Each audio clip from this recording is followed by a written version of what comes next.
쨍그랑 날카로운 파여름이 고요한 한옥의 정적을 찢어 발겼다. 수백 년 된 소나무로 지어진 백가바이자의 거대한 주방 바닥, 그 차가운 타일 위로 푸른색 용무늬가 새겨진 청자 접시가 산산조각 나 흩어졌다. 파편 하나가 튀어올라 이지영 38일이 발목을 스치고 지나갔다. 붉은 선혈이 얇은 양말 위로 배어나왔지만 지영은 아픔을 느낄 겨를조차 없었다. 어머, 미쳤어. 진짜 미쳤어. 독사 같은 목소리가 고막을 때렸다. 신우이 백미경 45였다. 그녀는 마치 기다렸다는 듯이 달려와 지영의 어깨를 거칠게 밀쳤다. 옳게. 지금 제정신이니 이게 얼마짜린 줄 알고 깨 아버지가 제일 아끼시는 접시를. 이 멍청한 게 들어온 뒤로는 집안에 성한 물건이 없어 성한 물건이. 미경의 손에는 방금까지 과일을 깎던 과도가 들려 있었다. 지영은 본능적으로 몸을 움츠리며 고개를 숙였다. 죄송해요 형님. 손에 물기가 있어서 그만. 죄송으로 끝날 일이야. 몸뚱이 하나 믿고 굴러들어온 주제 밥값은 못할망정 집안 살림을 거덜내. 미경은 분이 풀리지 않는지 싱크대 위에 놓인 물컵을 집어들었다. 그리고 망설임 없이 지영의 발치에 뿌렸다. 차가운 물이 지영의 젖은 발과 깨진 도자기, 파편 위로 쏟아졌다. 물에 젖은 양말 사이로 피가 번져나가는 모습이 처참했다. 치워, 맨손으로 다 치워. 파편 하나라도 남아서 우리 식구들 발에 찔리면 그땐 네 살을 도려낼 줄 알아. 미경은 씩씩거리며 주방을 나가버렸다. 닫히는 문소리가 쾅하고 울렸다. 지영은 떨리는 손으로 바닥에 쭈그리고 앉았다. 대한민국 최고의 한식당 프랜차이즈 백가의 며느리. 남들이 보기엔 신데렐라가 된 행운아였지만 실상은 고급스러운 앞치마를 두른 하녀일 뿐이었다. 그녀는 깨진 도자기 조각을 하나씩 줍기 시작했다. 날카로운 단면에 손가락이 베어 쓰라렸지만 마음의 상처보다는 덜했다. 지우야, 엄마가 조금만 더 참을게. 뒤에 기숙학교에 가 있는 아들 지우의 얼굴을 떠올리며 지영은 입술을 깨물었다. 전 남편과의 사이에서 낳은 아들을 받아준다는 조건으로 선택한 재혼이었다.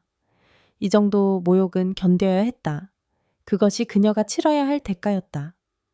밤 11시, 지영은 절뚝거리는 다리를 이끌고 안방으로 들어갔다. 넓은 킹사이즈 침대 위에는 남편 백도현 4이 누워 스마트폰을 보고 있었다. 그는 지영이 들어와도 눈길조차 주지 않았다. 발목에 감긴 붕대 따위는 그의 시야에 들어오지 않는 듯했다. 여보, 주무세요. 지영이 조심스럽게 침대 곁으로 다가갔다. 도연은 귀찮다는 듯 미간을 찌푸리며 돌아 누웠다. 불 끄고 들어와 시끄럽게 하지 말고. 저기, 오늘 형님이랑 좀 안 좋은 일이 있었는데 또 누나가 뭐라고 하든 그냥 네가 참아. 그 성격 하루 이틀이야 밖에서 일하고 온 사람 피곤하게 하지 말고. 도연의 목소리는 냉랭했다. 건조하다 못해 바스락거리는 낙엽 같았다. 지영은 씁쓸함을 삼키며 화장대 앞에 앉아 로션을 발랐다. 거울 속에 비친 자신의 모습은 초라하기 그지없었다.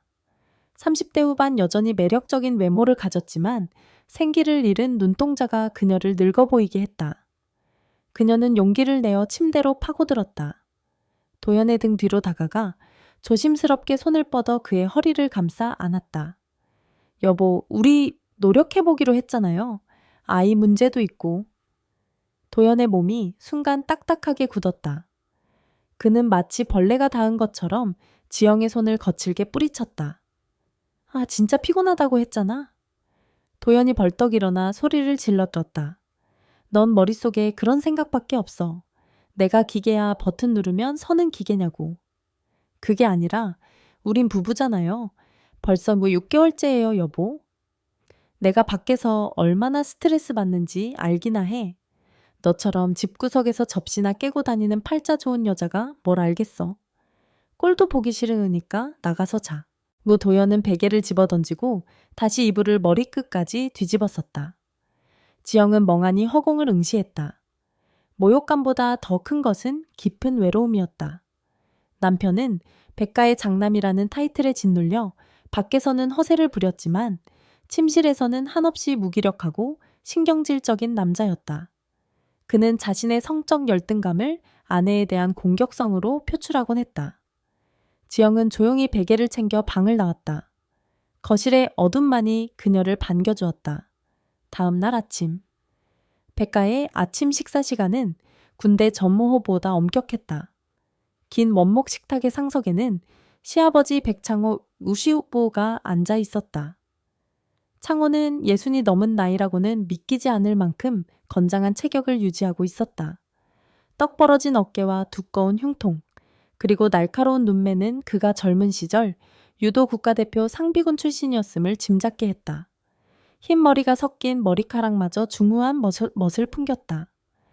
그의 존재감은 식탁 위의 공기조차 무겁게 짓눌렀다. 도연은 아버지 앞에서 고개도 제대로 들지 못한 채 깨작거리고 있었고 미경은 눈치를 보며 아버지가 좋아하는 생선 가시를 바르고 있었다. 지영이 국을 떠서 창호 앞에 내려놓았다. 그때 붕대를 감은 지영의 손목이 창호의 시선에 걸렸다. 손은 왜 그러냐. 묵직한 저음이 식탁을 갈랐다. 지영이 황급히 소매를 내렸다. 아, 어제 설거지하다가 실수로 그릇을 깼습니다. 죄송합니다, 아버님. 조심 좀 하지. 칠칠 맞게. 미경이 혀를 찼다. 도연은 모른 척 국만 퍼먹었다. 그때였다. 창호가 수저를 탁 내려놓았다. 미경이 너? 네네 아버지. 어제 네가 소리 지르는 거 서재까지 들리더구나. 며느리가 일하다 그릇 좀 깰 수도 있지 사람을 잡을 듯이 몰아세워. 내 올케가 내 종년이냐. 창호의 호통에 미경의 얼굴이 불그락 푸르락해졌다. 아니 아버지, 그게 청자 접시였잖아요. 제가 아끼시는 거라고. 접시야, 또 사면 그만이다. 사람이 다쳤는데 물건 타령을 했쯧. 는 창호는 혀를 차며 지영을 쳐다봤다. 무뚝뚝한 표정이었지만 그 눈빛 깊은 곳에는 알 수 없는 감정이 서려 있었다. 병원에는 가보았냐?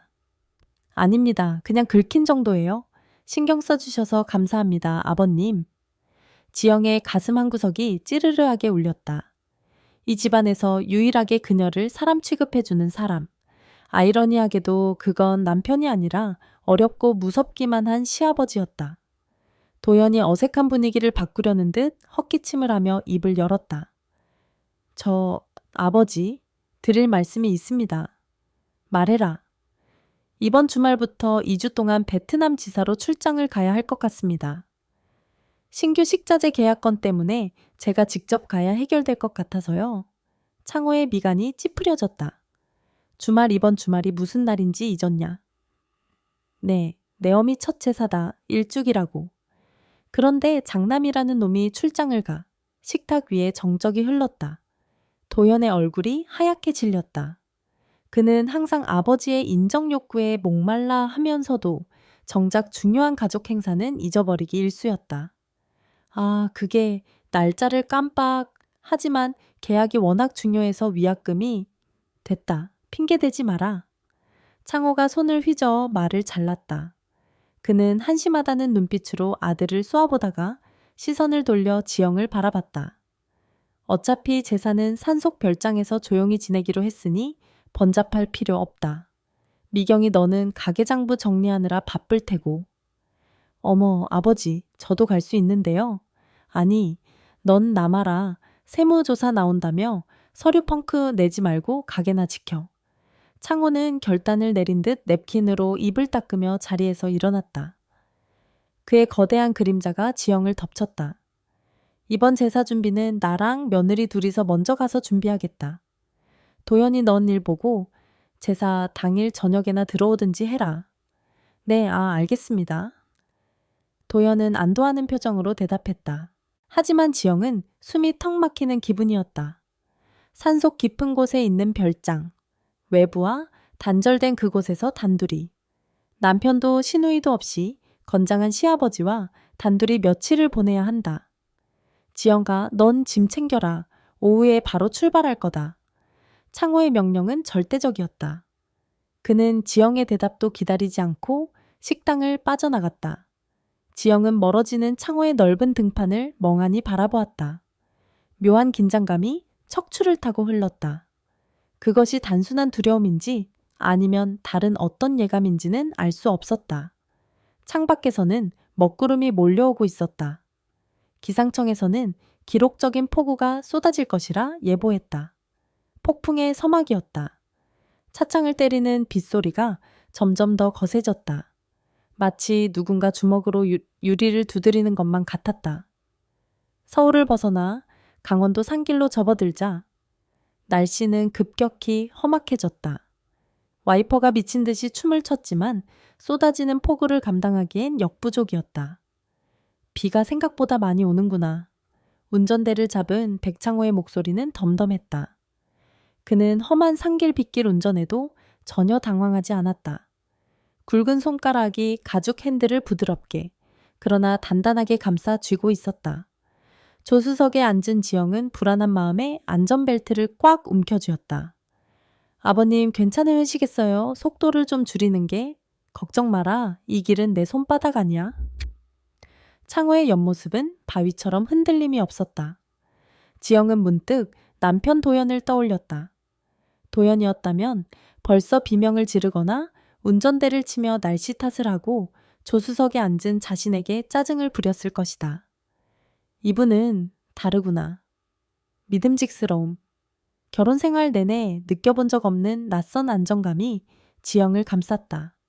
1시간 뒤 차는 깊은 산속에 자리한 백가의 별장에 도착했다.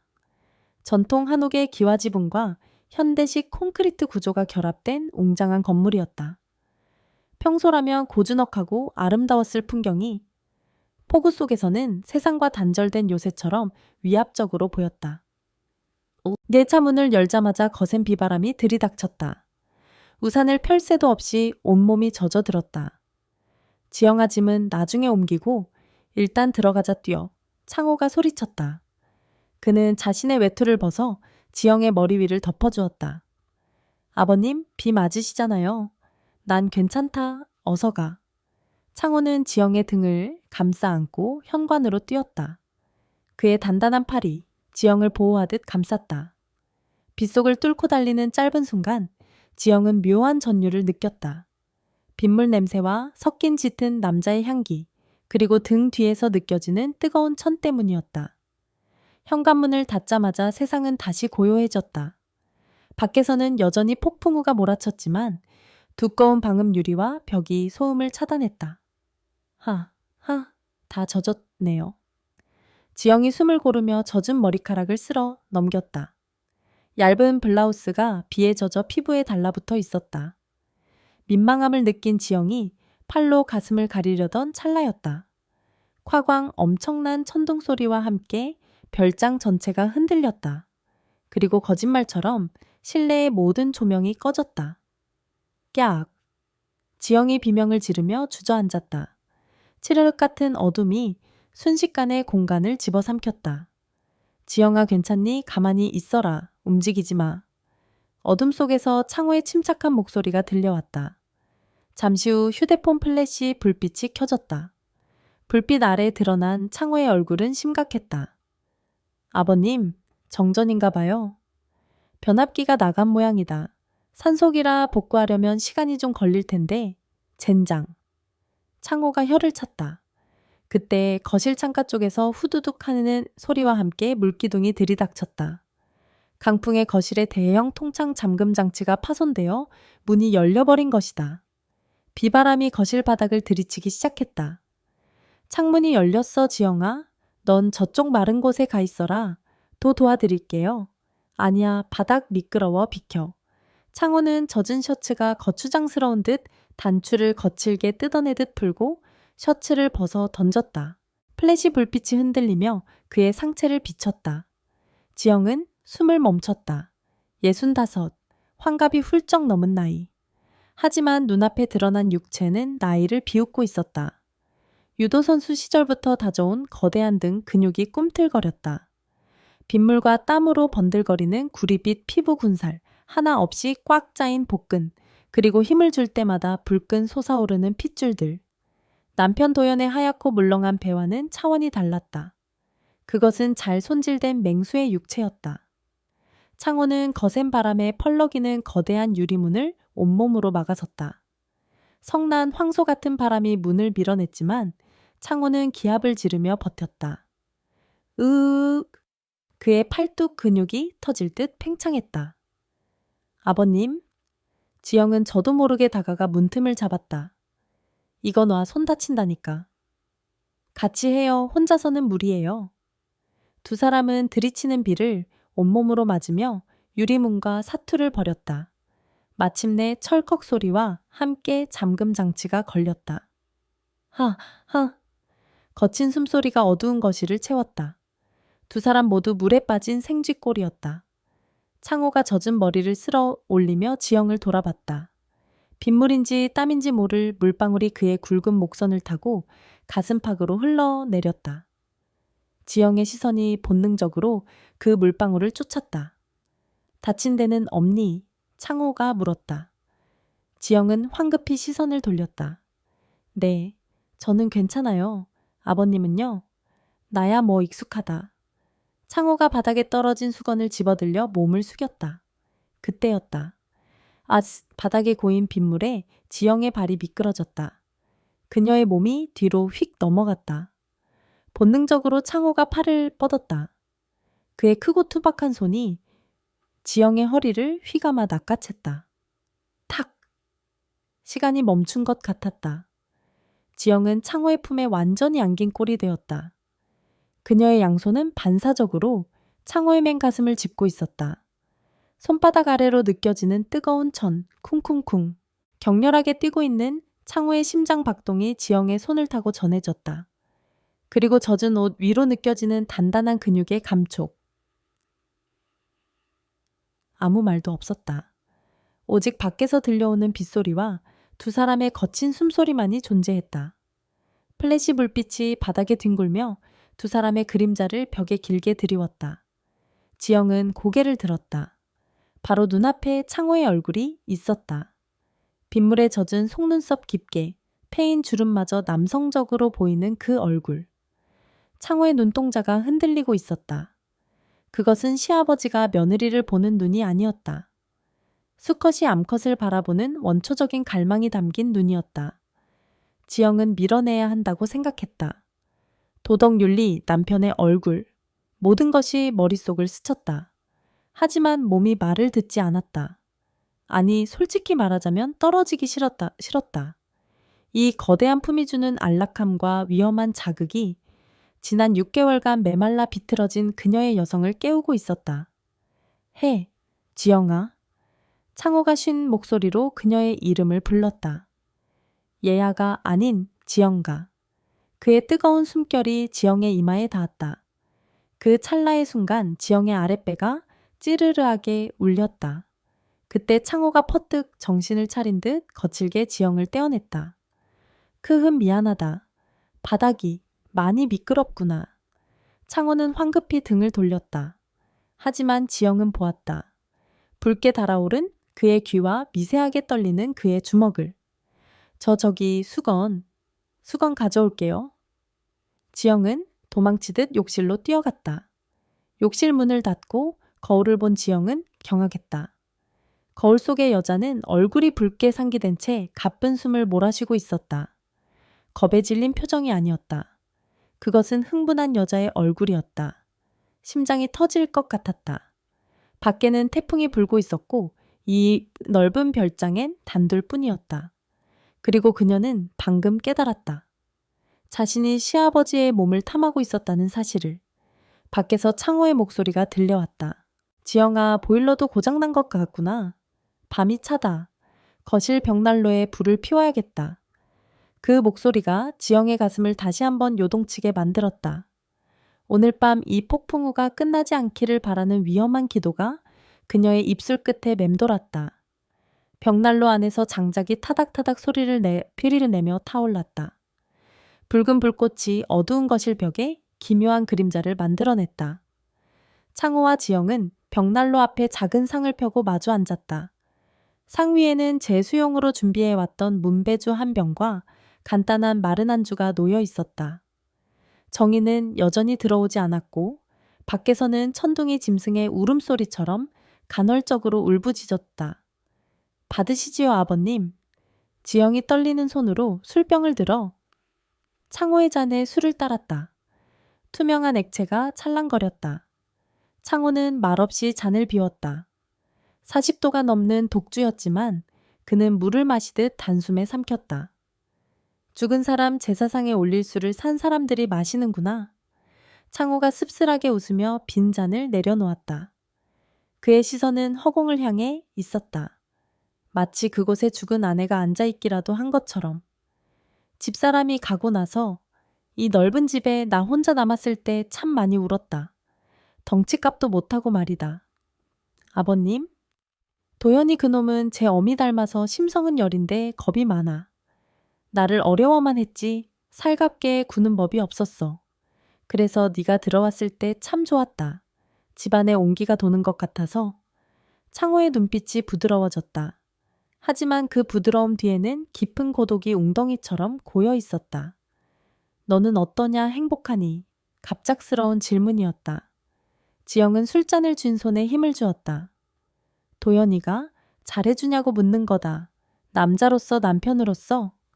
지영은 대답 대신 자신의 잔에 술을 가득 따랐다. 그리고 눈을 질끈 감고 독주를 목구멍으로 털어 넣었다. 타는 듯한 자결감이 식도를 타고 내려가 위장까지 번졌다. 아버님, 알코올 기운이 확 올라오자 가슴 속에 억눌러 왔던 둑이 터졌다. 저 행복하지 않아요. 지영의 눈에서 눈물 한 방울이 툭 떨어져 손등을 적셨다. 도연 씨는 저를 아내로 보지 않아요. 그냥 아버님 수발 들고 집안일 해줄 가정부 딱 그 정도로만 생각해요. 잠자리요 신혼 첫날 밤 이후로 손에 꼽을 정도예요. 제가 그렇게 매력이 없나요? 여자로서 끝난 건가요? 지영의 목소리가 격해졌다.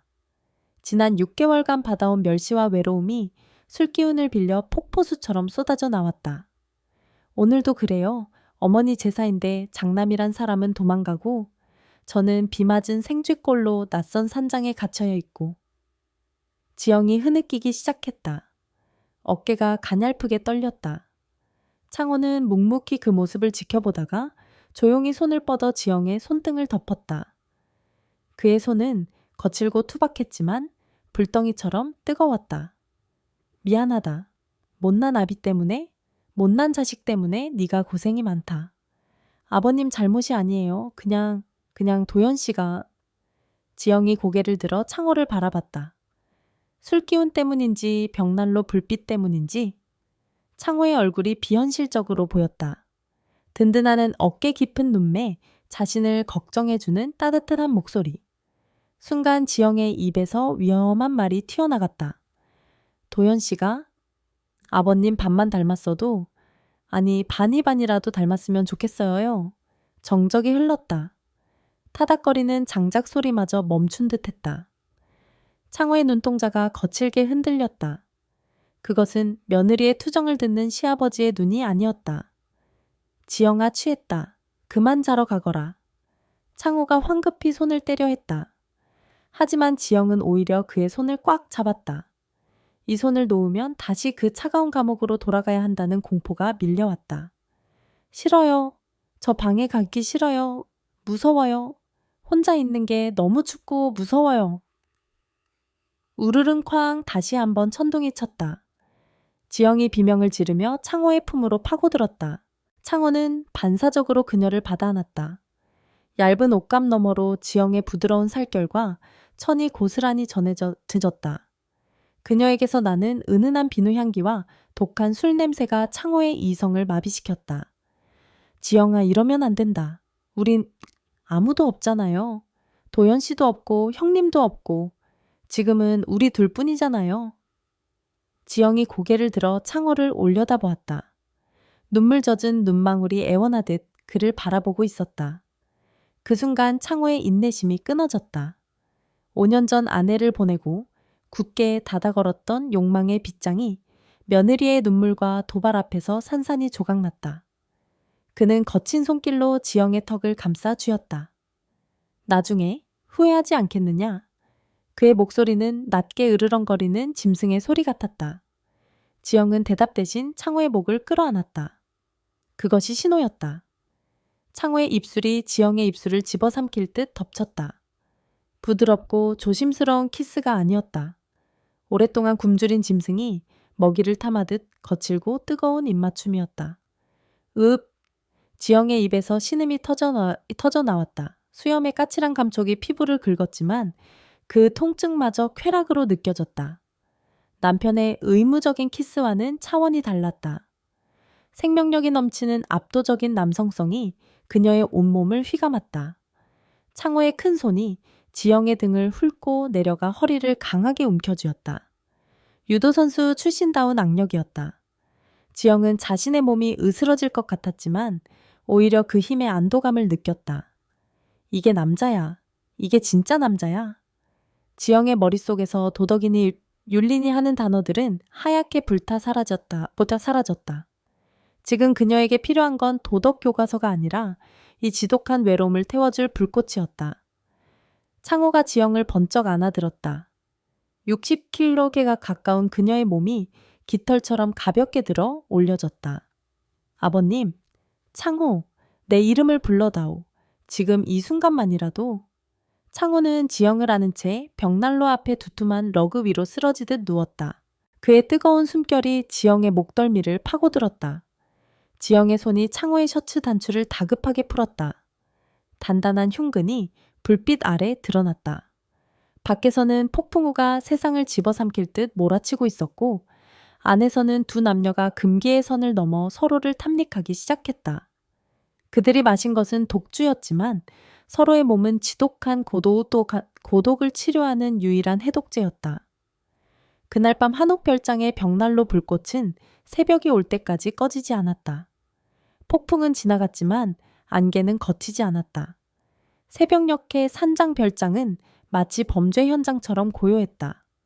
벽난로에는 다 타버린 장작의 하얀 재만이 남았고 거실 바닥에 흐트러진 러그는 지난밤의 격렬함을 묵묵히 증언하고 있었다. 지영은 욕실 거울 속에 자신을 바라보았다. 목덜미 아래 쇄골 근처에 붉은 자국이 선명했다. 창호가 남긴 표식이었다. 그녀는 황급히 파운데이션을 두껍게 발라 자국을 가렸다. 손끝이 미세하게 떨리고 있었다. 미쳤어. 내가 무슨 짓을... 이성이 돌아오자 죄책감이 쓰나미처럼 밀려왔다. 시아버지와 며느리, 인륜을 저버린 폐륜. 세상이 알면 돌에 맞아 죽을 짓이었다. 하지만 죄책감의 이면에는 부인할 수 없는 몸의 기억이 꿈틀거리고 있었다. 온몸의 근육이 비명을 지르는 듯한 나른함, 그리고 아랫배 깊은 곳에 남아있는 묵직한 충만감. 그것은 지난 6개월간 남편에게서는 단 한 번도 느껴보지 못한 감각이었다. 지영아, 갈 준비 다 됐니? 문 밖에서 창호의 목소리가 들렸다. 평소와 다름없는 건조하고 무뚝뚝한 톤이었다. 지영은 심호흡을 크게 한번 하고 문을 열었다. 네, 아버님. 나가요? 거실에 서 있는 창호는 이미 말끔한 정장 차림이었다. 어젯밤 짐승처럼 울부짖던 남자는 온데간데 없고 다시 근엄한 백가의 회장님으로 돌아와 있었다. 하지만 지영이 다가가자 창호의 시선이 그녀의 입술에 잠시 머물렀다. 그 찰나의 눈빛 교환. 공기 중에 팽팽한 전류가 흘렀다. 가자. 길이 미끄러우니 조심해야 한다. 창호는 아무 일도 없었다는 듯 먼저 현관을 나섰다. 지영은 그의 넓은 등판을 보며 안도감과 동시에 알 수 없는 서운함을 느꼈다. 서울 평창동 본가로 돌아오는 차 안은 숨 막힐 듯한 침묵뿐이었다. 라디오에서 흘러러 나오는 뉴스 소리만이 정막을 채웠다. 2시간 뒤 대문에 들어서자마자 신우이 미경이 팔짱을 낀 채 기다리고 있었다. 어머, 생각보다 일찍 오셨네요. 제사는 잘 지내셨어요? 미경의 눈은 레이더처럼 두 사람을 훑었다. 그래, 별일 없었냐? 별일은요. 근데 올케 얼굴이 왜 이렇게 헬쑥해 산에서 귀신이라도 봤니? 미경이 비릿하게 웃으며 지영을 쏘아봤다. 지영은 가슴이 철렁했지만 애써 태연한 척했다. 폭우 때문에 잠을 좀 설쳐서요. 들어가서 짐 정리하겠습니다. 그래, 얼른 씻어. 꼴이 그게 뭐니? 냄새나게. 미경은 코를 막는 신용을 하며 돌아섰다. 지영은 도망치듯 자신의 방으로 들어갔다. 방문을 닫고 침대에 주저앉자마자 다리에 힘이 풀렸다. 이곳은 다시 감옥이었다. 화려하지만 차가운 숨 막히는 감옥. 저녁 7시. 남편 백도연이 돌아왔다. 다녀왔습니다. 도연의 목소리는 평소보다 한 톤 높았다. 그는 양손에 화려한 주황색 쇼핑백을 들고 있었다. HSR 명품 로고가 선명했다. 여보 왔어? 출장 아주 성공적이었어. 계약도 잘 따냈고. 자, 이거 선물. 도연은 쇼핑백을 지영에게 툭 던지듯 건넸다. 이게 뭐야? 요즘 여자들이 환장한다며 구하기 힘든 거야. 당신 고생했으니까 주는 보너스라고 생각해. 지영은 쇼핑백을 열어보았다. 수천만 원을 호가하는 핸드백이 들어있었다. 하지만 기쁘지 않았다. 오히려 속이 메스꺼웠다. 어머니 제사를 팽개치고 놀러 갔다 온 주제에 돈으로 퉁치려는 그 얄팍한 심보가 훤히 보였기 때문이다. 고마워요. 그래, 고마우면 오늘 밤에 서비스 좀 잘해봐. 나 피곤하니까 씻고 나올게. 도연은 지영의 엉덩이를 툭 치고는 휘파람을 불며 욕실로 들어갔다. 지영은 그가 닿았던 엉덩이를 손으로 거칠게 문질러 닦았다. 불쾌했다. 어젯밤 창호가 엉덩이를 움켜쥐었을 때의 그 뜨거움과 지금 도연의 가볍고 경박한 터치. 너무나도 명확한 대비였다. 하나는 살아있는 수컷의 본능이었고 하나는 껍데기뿐인 의무였다. 나는 괴물이 되어가고 있는 걸까? 지영은 거울 속에 자신에게 물었지만 답은 없었다. 그날 밤 가족 저녁 식사 자리. 도연, 미경, 창호, 그리고 지영. 네 사람이 긴 원목 식탁에 둘러앉았다. 메뉴는 갈비찜과 전골이었다. 겉보기엔 완벽한 상류층 가족의 식사였다. 그래서 베트남 쪽 바이어가 제 말을 듣더니 껌뻑 죽더라고요. 제가 누굽니까? 아버지 아들? 아닙니까? 하하하. 도연은 신이 나서 출장 무용담 대부분 과장이거나 거짓말이를 늘어놓았다. 창호는 묵묵히 숟가락만 움직였다. 옳게 그 가방 신상이더라. 도연이가 신경 좀 썼네. 좋겠어. 미경이 비꼬는 말투로 거들었다. 네, 뭐 감사하죠. 지영은 밥알이 모래알처럼 느껴졌다. 고개를 숙인 채 깨작거리고 있는데 맞은편 창호의 시선이 느껴졌다. 고개를 들자 창호와 눈이 마주쳤다. 그는 무표정했지만 눈빛만은 집요하게 지영을 응시하고 있었다. 도연이 너. 내 아버지. 사업도 좋지만 집안일에도 신경 써라. 제 어미 제사도 못 챙기는 놈이 무슨 큰일을 하겠다고. 창호의 일침에 도연의 웃음기가 사라졌다. 아니, 그건 어쩔 수 없는 비즈니스였잖아요. 지영이가 아버지 잘 모셨잖아요. 그렇지, 여보. 도연이 동의를 구하듯 지영을 쳐다봤다. 지영이 뭐라 대답하려는 순간이었다. 툭! 식탁 밑에서 무언가가 지영의 발을 건드렸다. 지영은 깜짝 놀라 숟가락을 놓칠 뻔했다. 실수겠지. 도연의 발이겠지 생각하며 다리를 움츠렸다. 하지만 그것은 실수가 아니었다. 묵직하고 단단한 발이 지영의 종아리를 타고 천천히 그리고 노골적으로 올라오기 시작했다. 지영의 눈이 커졌다. 그녀는 황급히 맞은편을 보았다. 도연은 미경과 대화하느라 정신이 없었다. 미경은 스마트폰을 확인하고 있었다. 그리고 창호. 그는 태연하게 국을 떠먹고 있었다. 표정 하나 변하지 않은 채. 하지만 식탁 아래 그의 발은 조면 지영의 치마 속으로 파고들고 있었다. 발끝이 지영의 무릎 안쪽 민감한 살결을 꾹 눌렀다. 아, 지영은 입술을 꽉 깨물어 비명을 삼켰다. 전율이 척추를 타고 머리끝까지 치솟았다. 이것은 명백한 신호였다. 어젯밤의 일은 술김에 일어난 실수가 아니었다는 선언. 그리고 이 위험한 관계를 끝낼 생각이 없다는 경고이자 유혹이었다. 옳게 어디 아파 얼굴이 홍당무네. 미경이 고개를 갸웃하며 물었다. 아, 아니에요. 국이 좀 뜨거워서요. 지영은 떨리는 목소리로 대답하며 식탁 아래로 손을 뻗었다. 창호의 다리를 밀어내려고 했다. 하지만 창호의 다리는 바위처럼 꿈쩍도 하지 않았다. 오히려 그녀의 발을 자신의 두 발목 사이에 가두어 버렸다. 꼼짝달싹할 수 없는 구속. 지영은 고개를 들어 다시 창호를 보았다. 그가 아주 희미하게 입꼬리를 올리며 웃었다.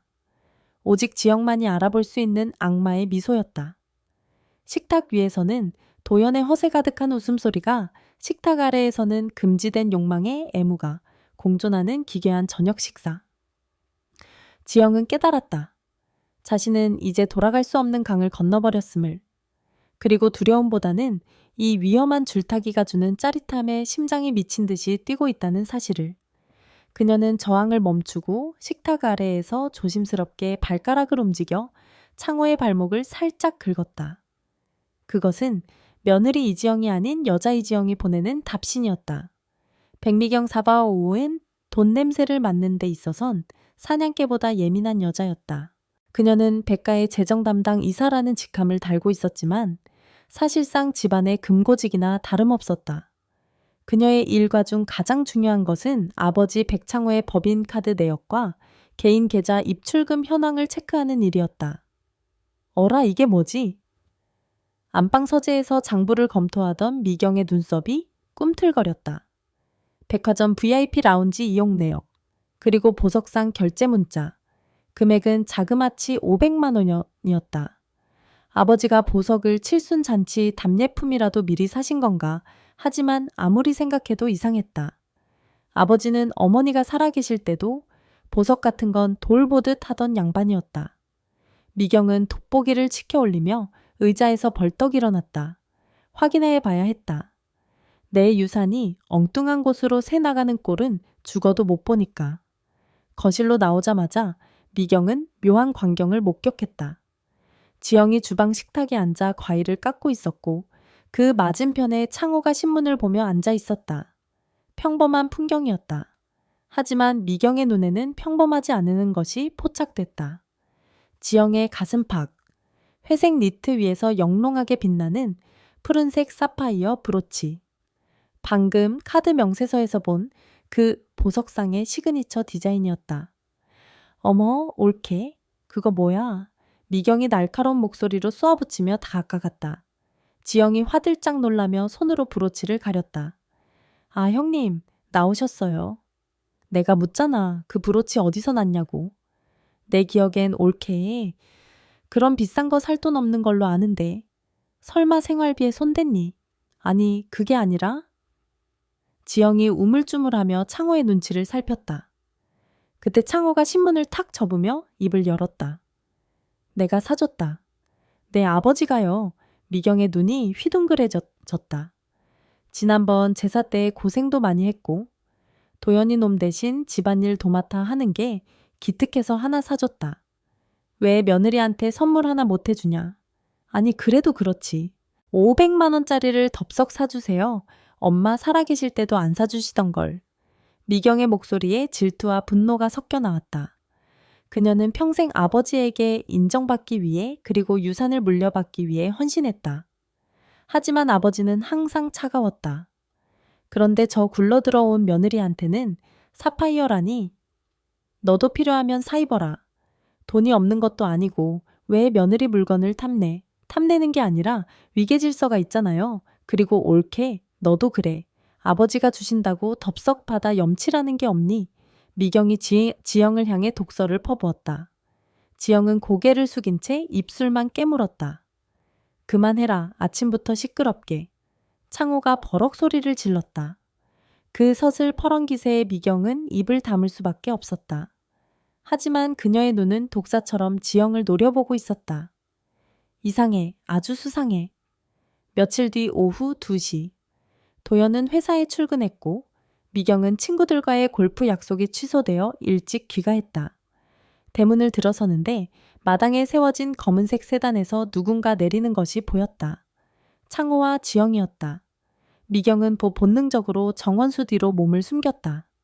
아버님, 제가 들게요. 됐다. 무겁다니까. 내가 든다. 창호가 마트 장바구니를 양손에 들고 앞장섰다. 지영이 그 뒤를 따랐다. 단순히 장을 보고 오는 길일 수도 있었다. 하지만 두 사람 사이의 공기는 묘하게 달랐다. 창호가 현관 비밀번호를 누르는 동안 지영이 자연스럽게 창호의 옷에 묻은 먼지를 털어주었다. 그러자 창호가 지영을 돌아보며 빙그레 웃었다. 미경은 자신의 눈을 의심했다. 평생 굳어있던 아버지의 얼굴에서 저런 환한 미소를 본 적이 있었던가? 더 충격적인 건 그 다음이었다. 현관문이 열리고 두 사람이 안으로 들어가려는 찰나 창호가 지영의 허리에 슬쩍 손을 얹었다.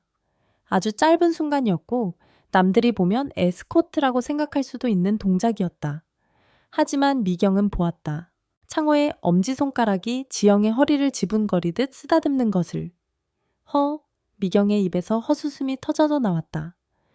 심장이 쿵쿵거렸다. 설마, 에이 설마. 아버지가 65이고 쟤는 며느리인데 그것도 아들이 시퍼렇게 살아있는데 하지만 의심의 씨앗은 이미 뿌리를 내리고 있었다. 그날 밤 미경은 잠을 이루지 못하고 물을 마시러 나왔다. 새벽 1시가 넘은 시간이었다. 모두가 잠든 줄 알았던 거실에 불빛이 새어 나오고 있었다. 창호의 서재였다. 이 시간에 안 주무시고 뭐 하시는 거지? 미경은 발소리를 죽이고 서재 문 앞으로 다가갔다. 문은 굳게 닫혀 있었다. 귀를 문에 바짝 댔다. 아버님 이러시면? 괜찮다. 문 잠갔어. 웅얼거리는 소리라 정확한 내용은 들리지 않았다. 하지만 분명 여자의 목소리가 섞여 있었다. 지영이었다. 올케가 왜 이 시간에 서재에 미경의 손이 문고리를 잡았다.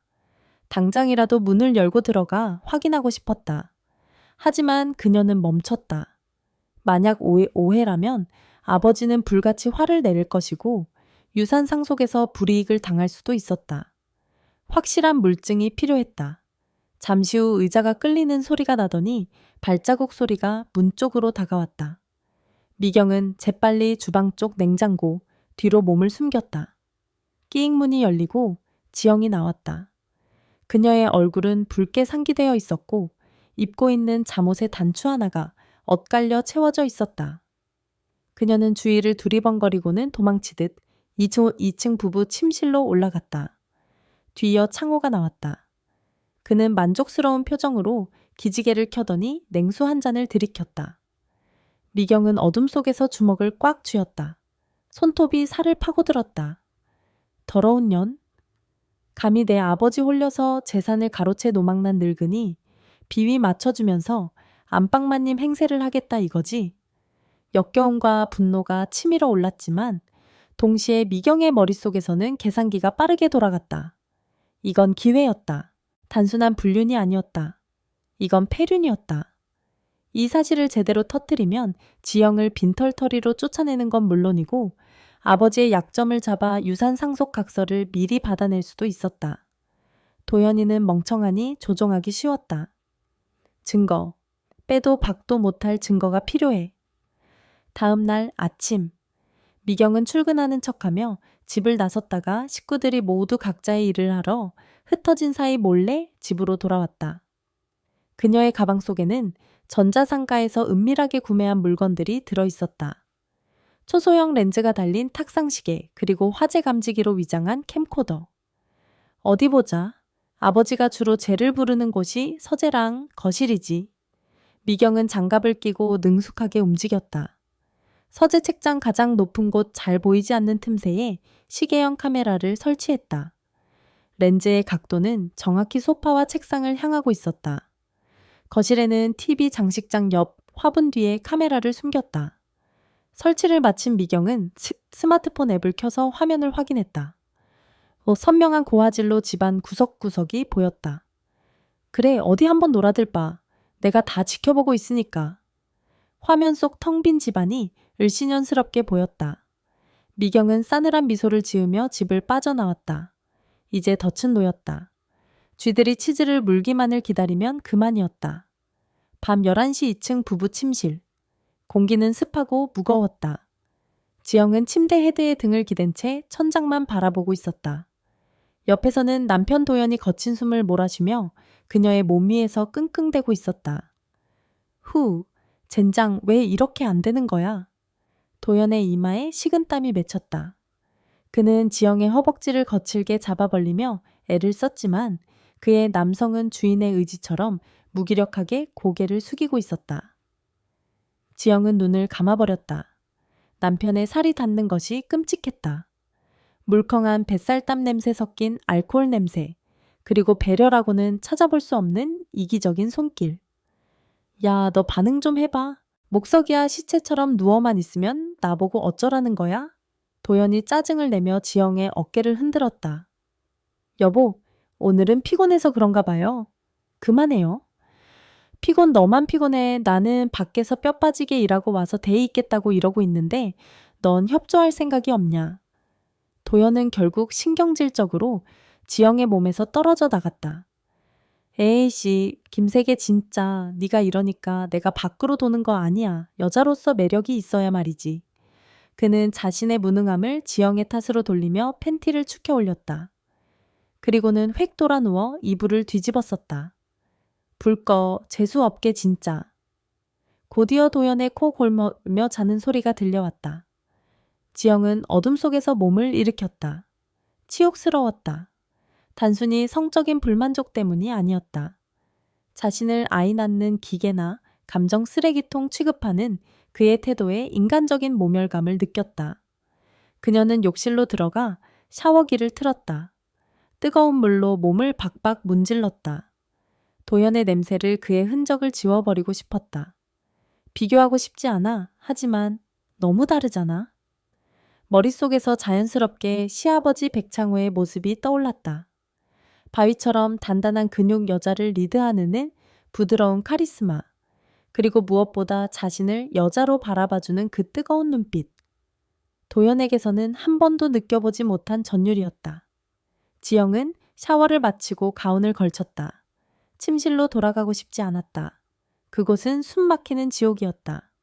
그녀는 홀린 듯 방문을 열고 복도로 나갔다. 모두가 잠든 새벽 1시. 한옥 저택은 적막에 쌓여 있었다. 지영은 발소리를 죽여 1층으로 내려갔다. 그녀의 발걸음이 향한 곳은 주방이 아니라 복도 끝에 있는 창호의 서재였다. 심장이 미친 듯이 뛰었다.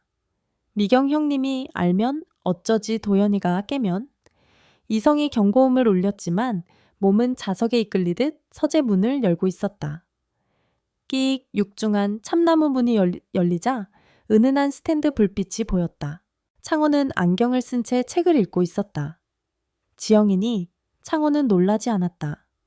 마치 그녀가 올 것을 알고 있었다는 듯 천천히 안경을 벗어 책상 위에 올려놓았다. 아버님, 지영이 문을 닫고 잠금 장치를 돌렸다. 철컥. 그 소리가 거대한 신호탄처럼 서재의 공기를 바꿨다. 잠이 안 오더냐? 네, 이리 온. 창호가 의자를 돌려 팔을 벌렸다. 지영은 망설임 없이 그에게 다가가 안겼다. 창호의 냄새. 묵직한 오크 향과 스킨 향 그리고 짙은 수컷의 냄새. 지영은 그의 품에 얼굴을 묻고 깊게 숨을 들이마셨다. 비로소 살 것 같았다. 도연이가 또 힘들게 했구나. 창호가 지영의 젖은 머리카락을 쓰다듬으며 낮게 물었다. 지영은 대답 대신 고개를 끄덕이며 눈물을 흘렸다. 저 너무 힘들어요, 아버님. 그 사람은 저를 껍데기 취급해요. 제가 살아있는 사람이라는 걸 잊은 것 같아요. 안다. 그놈이 어리석어서 보석을 돌멩이 취급하는구나. 창호의 손이 지영의 가운 끈을 풀었다. 하지만 나는 다르다. 나에게 너는 늦게 찾아온 봄이야. 가운이 바닥으로 스르르 떨어졌다. 얇은 슬립 차림에 지영이 드러났다. 창호의 눈빛이 맹수처럼 변했다. 그는 지영을 책상 위로 번쩍 들어 올렸다. 서류 뭉치와 펜들이 바닥으로 쏟아졌지만 아무도 신경 쓰지 않았다. 에웃, 아버님, 여기는 괜찮다. 이 방은 방금이 완벽해. 마음껏 소리내도 돼. 창호는 지영의 허벅지 사이로 파고들었다. 지영은 눈을 감고 고개를 뒤로 젖혔다. 조금 전 도연과의 시간은 고역이었다. 억지로 밀어 넣으려는 불쾌함 뿐이었다. 하지만 지금은 달랐다. 창호의 손길 하나하나가 그녀의 신경세포를 깨우고 있었다. 아버님. 지영의 입에서 참지 못한 신음이 터져 나왔다. 창호의 힘은 압도적이었다. 그는 지영을 완전히 지배하면서도 동시에 그녀가 무엇을 원하는지 정확히 알고 있었다. 잔인한 비교였다. 아들은 아버지의 발끝에도 미치지 못했다. 지영은 책상 모서리를 꽉 움켜쥐었다. 죄책감은 쾌락의 파도에 휩쓸려 흔적도 없이 사라졌다. 지금 이 순간 그녀는 며느리가 아니었다. 사랑받는 여자였다. 하지만 그들은 모르고 있었다. 책장 꼭대기 오래된 백과사전 틈새에 숨겨진 작은 눈이 이 모든 광경을 지켜보고 있다는 것을. 2층 미경의 방. 미경은 태블릿 PC 화면에서 눈을 떼지 못하고 있었다. 화면 속에서는 적외선 모드로 촬영된 흑백의 영상이 생중계되고 있었다. 화질은 선명했다. 책상 위에서 뒤엉킨 두 사람의 실루엣, 흐트러진 옷까지, 그리고 간헐적으로 들려오는 신음과 거친 숨소리. 미경의 입이 떡 벌어졌다. 심장이 터질 듯 쿵쿵거렸다. 그녀는 떨리는 손으로 화면의 녹화 버튼이 제대로 작동하고 있는지 확인했다. 이 어미의 소메이 EREC라는 붉은 글자가 깜빡이고 있었다. 미쳤어. 진짜 미쳤어. 미경은 경악했지만 입가에는 비릿한 미소가 번지고 있었다. 이건 다이너마이트였다. 단순히 바람 피우는 증거가 아니었다. 백가라는 거대한 성을 송두리째 무너뜨릴 수 있는 핵폭탄이었다. 올케, 너 이제 끝났어. 그리고 아버지도 이제 끝이에요. 화면 속에서 창호가 지영의 입술을 탐하는 장면을 보며 미경은 와인잔을 들어 올렸다. 붉은 와인이 피피피처럼 보였다. 건배, 우리 집안의 파멸을 위하여. 미경은 화면을 끄지 않았다. 그녀는 밤새도록 그 역겨우면서도 자극적인 페륜의 드라마를 감상할 생각이었다. 내일 아침 저 뻔뻔한 두 사람의 얼굴을 마주할 때 터져나올 웃음을 참기 위해서라도. 지영과 창호의 뜨거운 밤은 누군가에게는 가장 확실한 먹잇감이 되고 있었다.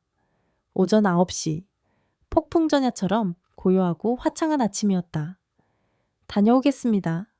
남편 도연이 평소처럼 무심하게 출근했다. 이어 신우의 미경이 여행용 캐리어를 끌고 현관으로 나왔다. 그녀는 화려한 선글라스를 끼고 있었다. 아버지, 저 부산 지점 시찰 좀 다녀올게요. 겸사겸사 골프 모임도 있어서 2박 3일 정도 걸릴 것 같아요. 그래, 조심히 다녀오너라. 창호가 거실 소파에 앉아 무덤덤하게 대답했다. 지영은 현관까지 따라 나가 미경을 배웅했다. 다녀오세요, 형님. 집 잘 지키고 있어. 딴짓하지 말고. 미경은 묘한 미소를 지으며 지영의 어깨를 툭툭 쳤다. 그 손길이 마치 먹잇감의 살을 확인하는 포식자 같아 지영은 소름이 돋았다. 하지만 미경의 차가 대문을 빠져나가고 시야에서 사라지자 지영의 가슴을 짓누르던 바위가 사라진 듯했다. 집안에 남은 사람은 단 둘. 가사 도우미 아주머니도 오늘은 휴무였다. 완벽한 기회, 아니 완벽한 함정이었다. 오후 1시.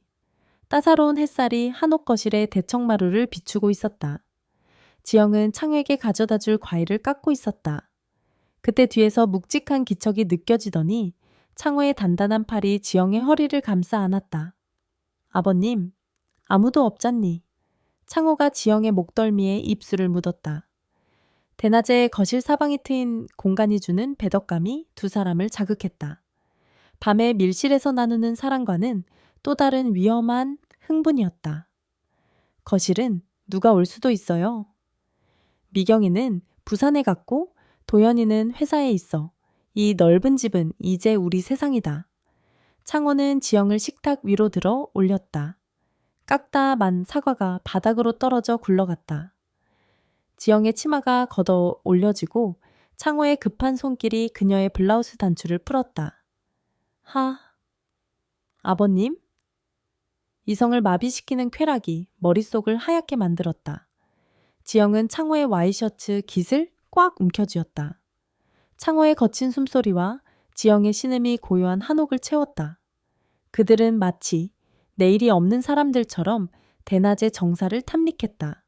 바로 그때였다. 띠로리링, 띠로리링 현관 도어록이 해제되는 경쾌한 전자음이 거실을 찢어 발겼다. 두 사람의 동작이 얼어붙었다. 심장이 덜컥 내려앉는 소리가 들릴 정도였다. 누구지 도연인가? 아니면 도우미? 아주머니 누가 됐든 지금 이 꼴을 들키면 끝장이었다. 지영은 식탁 위에 앉아있고 옷은 흐트러져 있었으며 창호는 그녀의 다리 사이에 있었다니 끼쿵. 현관문이 열리고 하이힐 굽소리가 들려왔다. 또각 또각 또각. 그 소리는 저승사자의 발소리처럼 점점 거실로 다가오고 있었다. 아버지, 올케 집에 아무도 없어? 이 미경이었다. 부산에 갔다던 그녀가 돌아온 것이다. 미경 언니예요. 어떡해요? 지영의 얼굴이 사색이 되었다.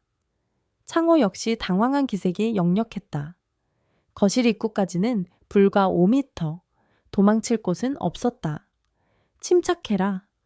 지영아, 넌 부엌으로 난 소파로. 창호가 낮은 목소리로 지시하며 지영을 식탁에서 내려놓았다. 그는 번개 같은 속도로 바지를 추스르고 셔츠 단추를 잠갔다. 지영은 떨리는 손으로 치마를 내리고 블라우스 여밈을 잡은 채 싱크대 쪽으로 몸을 날렸다.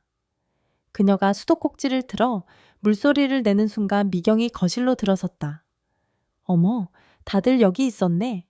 미경이 선글라스를 머리 위로 올리며 웃었다. 창호는 소파에 앉아 황급히 집어든 신문을 보고 있었고 지영은 등을 돌린 채 설거지를 하는 척하고 있었다. 그래. 벌써 왔냐? 부산에 간다더니. 창호의 목소리는 평소처럼 굵었지만 미세하게 끝이 갈라졌다. 그는 신문을 든 손의 떨림을 감추려 애쓰고 있었다. 아, 글쎄 공항 가다가 여권을 두고 온 게 생각나지 뭐예요. 다시 가지러 왔어요. 내 정신 좀 봐. 미경은 태연하게 말하며 거실을 천천히 훑어보았다. 그녀의 시선이 바닥에 굴러다니는 사과 흐트러진 쿠션, 그리고 창호의 붉게 상기된 얼굴을 차례로 스쳐 지나갔다. 근데 집안 공기가 좀 덥네요. 냄새도 그렇고. 미경이 코를 킁킁거렸다. 밤꽃 냄새에 섞인 묘한 채취가 공기 중에 남아 있었다. 지영은 심장이 터져버릴 것 같아 뒤를 돌아볼 수가 없었다. 물소리에 의지해 가쁜 숨을 몰아쉬었다. 보일러를 좀 세게 틀었나 보다. 날이 쌀쌀해서. 그래요. 미경이 또각거리는 소리를 내며 거실 한복판으로 걸어왔다. 그녀는 정확히 조금 전까지 두 사람이 엉겨붙어 있던 식탁 쪽으로 다가갔다. 올케는 왜 인사를 안 해? 설거지가 그렇게 급해. 아, 네 형님 오셨어요. 지영이 어쩔 수 없이 몸을 돌렸다. 물 묻은 손으로 헝클어진 머리카락을 귀 뒤로 넘기며 애써 미소를 지었다. 얼굴이 빨개. 어디 아파? 아니요. 그냥 좀 더워서요. 미경은 지영의 블라우스를 유심히 쳐다봤다. 급하게 잠그느라 두 번째 단추와 세 번째 단추, 구멍이 잘못 끼워져 있었다. 하지만 미경은 지적하지 않았다. 대신 그녀의 시선이 바닥으로 향했다. 창호가 서 있던 자리 페르시아 양탄자 위. 반짝이는 무언가가 떨어져 있었다. 창호의 와이셔츠 소매 단추였다. 격렬한 움직임 속에 뜯겨나간 것이다. 미경이 허리를 숙여 천천히 단추를 집어들었다. 지영은 숨을 멈췄다. 창호도 신문 너머로 굳어버렸다. 어머, 이게 왜 여기 떨어져 있지? 미경은 단추를 손가락으로 굴리며 창호를 쳐다봤다. 그리고 창호의 오른쪽 소매를 바라봤다. 소매 끝이 풀어헤쳐져 있었다. 아버지, 단추 떨어지셨네요. 얼마나 격하게 움직이셨으면 단추가 다 떨어져요. 뼈 있는 농담. 창호의 이마에 식은땀 한 방울이 흘러내렸다. 아까 스트레칭을 좀 하다가 뜯어진 모양이다. 옷이 낡았나 보구나. 어머나, 스트레칭을 식탁 앞에서 하세요. 미경의 눈이 뱀처럼 가늘어졌다. 그녀는 천천히 다가와 창호의 손바닥에 단추를 쥐어주었다. 그녀의 차가운 손가락이 창호의 손바닥을 스쳤다. 조심하세요, 아버지. 그러다 다치시겠어요. 나이도 생각하셔야죠. 그리고 고개를 돌려 지영을 보며 쏘아붙였다. 올케 너는 시아버지 옷 하나 제대로 관리 안 하고 뭐 하니 단추 달아드려. 지금 당장. 명령이었다. 지영은 떨리는 다리를 이끌고 다가왔다. 네, 알겠습니다. 미경은 만족스러운 듯 웃으며 2층으로 올라갔다. 여권 찾아서 바로 나갈게요. 두 분 하던 스트레칭 계속하세요. 미경의 뒷모습이 사라지자 지영은 그 자리에 주저앉았다. 다리가 후들거려 서 있을 수가 없었다. 아버님, 형님이 눈치챈 것 같아요. 창호는 손에 쥐어진 단추를 으스러져라 꽉 쥐었다. 손바닥에 단추 자국이 깊게 패였다. 미경은 모든 것을 알고 있었다. 그녀가 지금 당장 터뜨리지 않는 이유는 단 하나. 이 상황을 즐기고 있는 것이다. 쥐구멍에 든 쥐를 가지고 노는 고양이처럼. 덫이야. 창호가 나직이 읊조렸다. 하지만 지영을 바라보는 그의 눈빛에는 두려움보다 더 짙은 광기가 서려 있었다. 벼랑 끝에 몰린 짐승은 더 흉포해지는 법이니까. 지영가, 이리 와서 단추 달아라. 창호가 손을 내밀었다. 지영은 눈물을 삼키며 반지꼬리를 챙겨왔다. 그녀가 바늘을 찌를 때마다 마치 자신의 운명을 꿰매는 것 같은 통증이 느껴졌다. 위층에서 미경이 콧노래를 부르는 소리가 들려왔다. 미경이 다시 부산으로 떠나기 직전이었다. 그녀는 현관에서 하이힐을 신으며 배웅 나온 지영을 위아래로 훑어보았다. 마치 시장 좌판에 놓인 생선을 고르듯 불쾌하고 노골적인 시선이었다. 옳게. 네 형님. 너 착각하지 마라. 미경이 한 걸음 다가왔다. 짙은 향수 냄새가 지영의 코를 찔렀다. 아버지가 지금 잠깐 내 젊은 몸뚱이에 혹해서 오냐오냐 해주니까 뭐라도 된 것 같지 네가 이 집안의 안주인이라도 될 수 있을 것 같아. 무슨 말씀이신지? 시침이 떼지 마. 역겨우니까. 미경의 목소리가 뱀처럼 차갑게 지영의 귀를 파고들었다. 남자는 다 똑같아. 새 장난감이 생기면 옛날 건 거들떠도 안 보지. 하지만 그 장난감이 닳고 헐어지면 가차없이 쓰레기통에 처박는 게 남자야. 특히 우리 아버지 같은 사람은 더더욱. 지영은 주먹을 꽉 쥐었다. 손톱이 손바닥을 파고들었지만 고개를 들 수 없었다. 명심해. 넌 그냥 간병인이고 가정부야. 주제 넘게 굴지 마. 아버지가 주신 용돈 좀 챙겼으면 적당히 알아서 기어나가. 도연이가 알게 돼서 피바람 부는 꼴 보고 싶지 않으면. 미경은 지영의 어깨를 툭툭 쳤다. 격려가 아닌 명백한 경고의 타격이었다. 가볼게. 부산 다녀올 때까지 머리 좀 식히고 있어. 정리가 필요할 거야. 미경은 싸늘한 웃음을 남기고 차에 올랐다. 차가 멀어질 때까지 지영은 그 자리에 못 박힌 듯 서 있었다. 다리가 후들거려 한 발짝도 떼기가 힘들었다. 알고 있어. 다 알고 있어. 끝이야. 공포가 엄습했다. 도연이 알게 된다면 아들 지우는 내 인생은 모든 것이 무너져 내리는 환상이 눈앞에 아른거렸다. 그날 오후 지영은 창호를 피했다. 창호가 거실에 나오면 부엌으로 숨었고 그가 부엌으로 오면 빨래를 핑계로 다용도실로 도망쳤다. 하지만 저녁 식사 시간 더 이상 피할 곳이 없었다. 단둘이 마주 앉은 식탁, 정적이 감돌았다. 왜 그러냐? 밥알을 새고 있구나. 창호가 수저를 내려놓으며 물었다. 아버님, 저 무서워요. 뭐가 말이냐? 형님이 다 알고 계세요. 아까 나가시면서 저한테 경고하셨어요. 도연 씨가 알면. 지영의 목소리가 떨렸다. 금방이라도 울음을 터뜨릴 것 같았다. 저 이제 그만할래요. 아니 그만해야 해요. 이건 미친 짓이에요. 지영가. 제발요 아버님. 저 좀 놔주세요. 네. 지영이 애원했다. 하지만 창호의 표정은 단호했다. 그는 자리에서 일어나 지영의 옆으로 다가왔다. 그리고 그녀의 떨리는 어깨를 강하게 감싸 쥐었다. 못 놓는다. 아버님, 미경이가 지저대는 건 신경 쓰지 마라. 이 집안의 주인은 나야. 내 허락 없이는 누구도 너를 건드릴 수 없어. 창호의 눈빛에는 광적인 소유욕이 번들거렸다. 그는 품 안에서 두툼한 서류 봉투 하나를 꺼내 식탁 위에 올렸다. 이게 뭐예요? 열어봐라. 지영이 떨리는 손으로 봉투를 열었다. 등기 권리증과 통장이 들어있었다. 서울 근교에 있는 상가 건물이다. 그리고 통장에는 현금 3억을 넣어뒀어. 전부 내 명의로 돌려놨다. 지영은 숨이 턱 막혔다. 평생 만져보지도 못한 거액이었다. 이걸 왜 저한테? 보험이다. 혹시라도 나한테 무슨 일이 생기거나 네가 이 집에서 나가야 할 일이 생기더라도 너 혼자서도 떵떵거리며 살 수 있게 해주는 내 선물이야. 창호가 지영의 손을 잡고 서류 위에 올렸다. 도연이 그 무능한 놈한테 기대지 마라. 내가 너를 지켜준다. 돈으로든 힘으로든. 그러니까 도망칠 생각 따위는 하지 마. 넌 내 거야. 지영은 혼란스러웠다. 이것은 사랑인가? 아니면 거래인가? 미경의 말대로 자신은 늙은 남자의 유희 대상일 뿐일까 하지만 눈앞에 놓인 재산은 너무나도 구체적이고 거대했다. 가난과 멸시 속에서 살아온 그녀에게 창호가 내미는 동아줄은 썩은 동아줄인 걸 알면서도 잡을 수밖에 없는 구원처럼 보였다. 아버님, 지영은 서류를 밀어내지 못했다. 대신 창호의 품에 안겨 흐느꼈다. 안도감과 비참함이 뒤섞인 눈물이었다. 같은 시각 부산의 한 호텔 스위트룸. 미경은 와인을 마시며 노트북 화면을 보고 있었다. 화면 속에는 식탁 앞에서 지영을 끌어안고 있는 창호의 모습이 실시간으로 중계되고 있었다.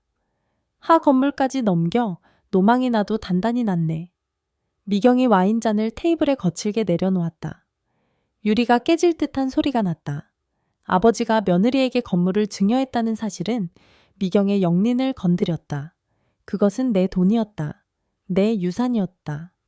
좋아. 경고로 안 통한다 이거지. 돈맛을 봤으니 제 발로는 안 나가시겠다. 미경은 휴대폰을 집어들었다. 갤러리에는 며칠 전 캡처해둔 영상의 스크린샷이 가득했다. 서재의 책상 위에서 엉겨붙은 두 사람의 적나라한 모습. 그녀는 그중 가장 충격적인 사진 한 장을 골랐다. 얼굴이 선명하게 나온 사진이었다. 그리고 지영에게 전송 버튼을 눌러넣었다. 아무런 멘트도 없었다. 사진 한 장이면 충분했다. 징징 창호의 품에 안겨있던 지영의 주머니에서 휴대폰이 진동했다. 잠시만요. 지영은 눈물을 닦으며 휴대폰을 꺼냈다. 메시지 알림이 떠 있었다. 발신자는 형님. 지영은 무심코 화면을 확인했다. 그리고 그 순간 그녀의 얼굴에서 핏기가 완전히 사라졌다. 휴대폰이 손에서 미끄러져 바닥으로 떨어졌다. 툭! 왜 그러냐 누구한테 연락이 왔길래. 창호가 의아해하며 바닥에 떨어진 휴대폰을 주우려 했다. 보지 마세요 아버님 보지 마세요. 지영이 비명을 지르며 창호의 손을 쳐냈다. 그리고 미친 사람처럼 휴대폰을 낚아채 가슴에 품었다. 공포에 질린 눈동자가 심하게 흔들렸다. 화면 속에 담긴 것은 며칠 전 밤 서재에서 창호와 정사를 나누던 자신의 모습이었다. 미경은 모든 것을 보고 있었다. 짐작이 아니었다. 그녀는 눈을 가지고 있었다. 형님이? 형님이. 지영은 말을 잇지 못하고 주저앉았다. 창호가 준 등기 권리증이 휴지 조각처럼 느껴졌다.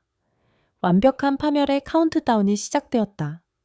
지영은 지옥 불구덩이 위를 걷는 기분이었다.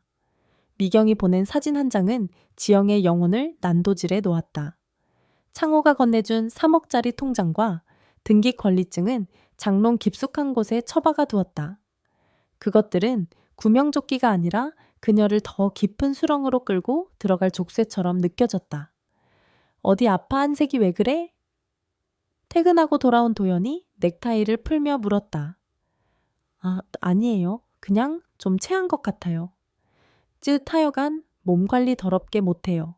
약 먹고 고 일찍 자든가. 도연은 혀를 차며 소파에 벌러덩 누웠다.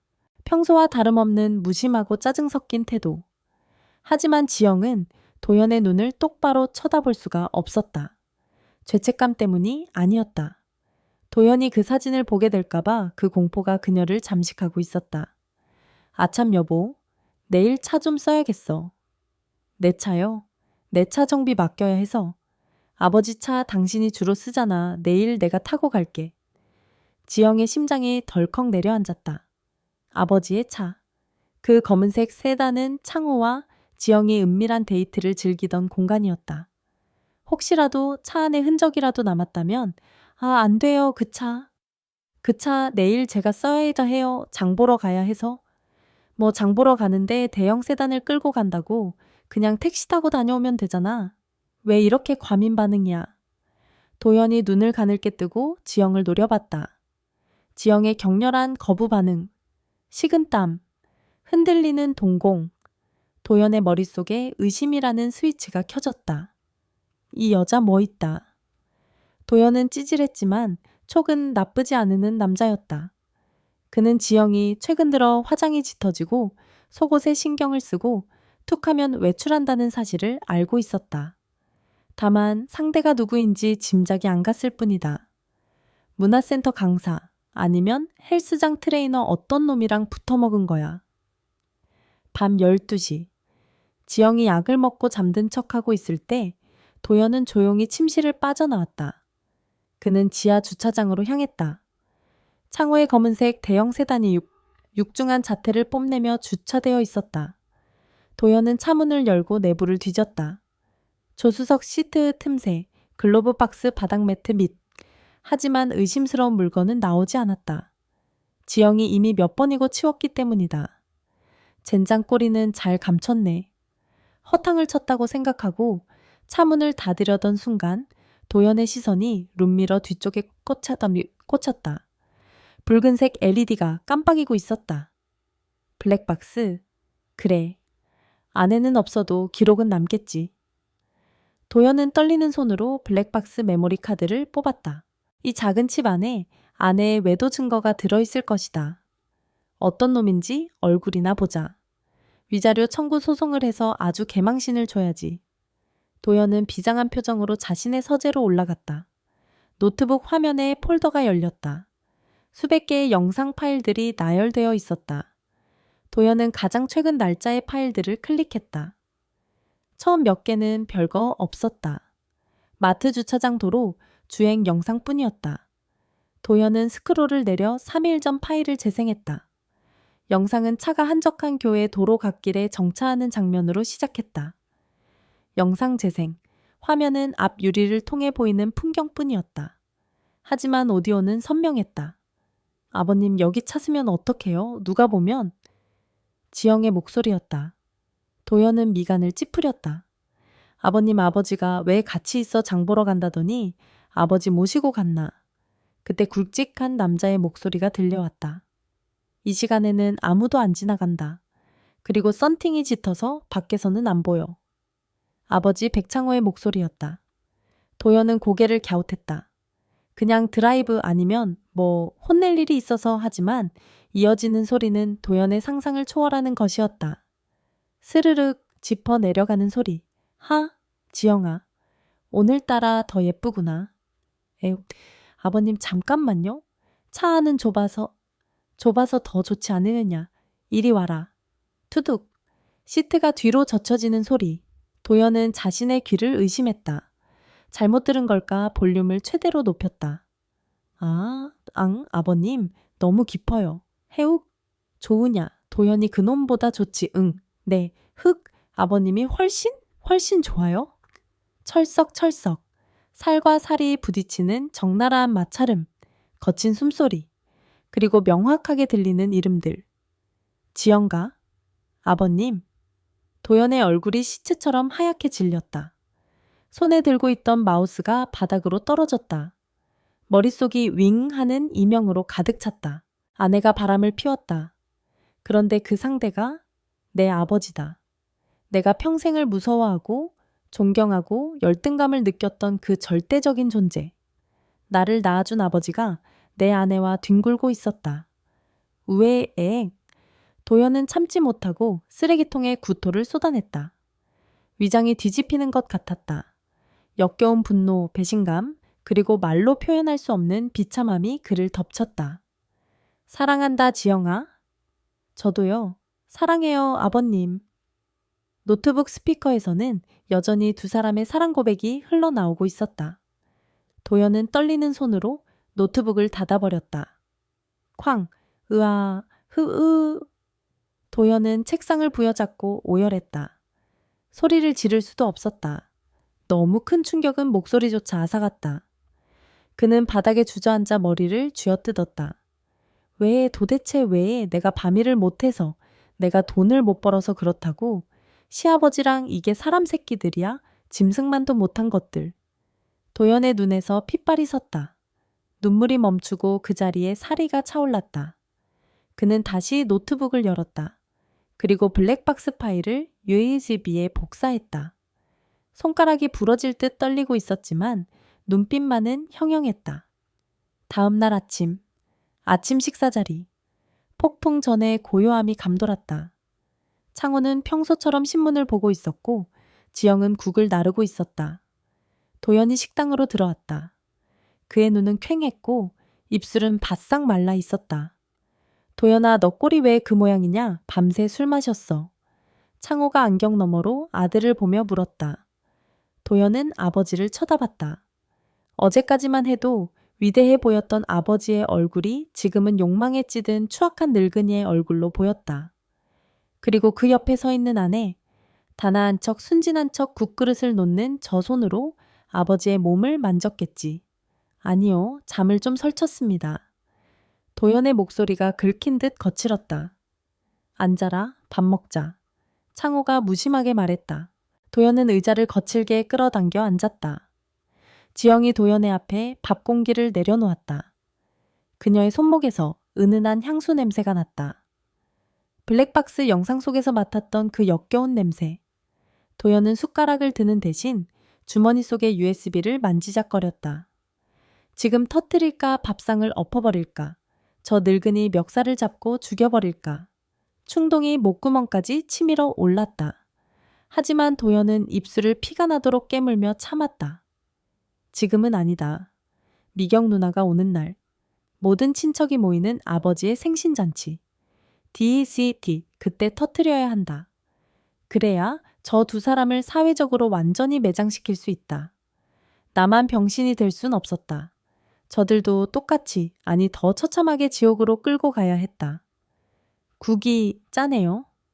도연이 숟가락을 탁 내려놓으며 말했다. 미안해요. 다시 데워줄게요. 됐어. 입맛 없어. 도연은 자리에서 벌떡 일어났다. 그리고 창호와 지영을 번갈아 노려보며 낮게 씹어뱉듯 말했다.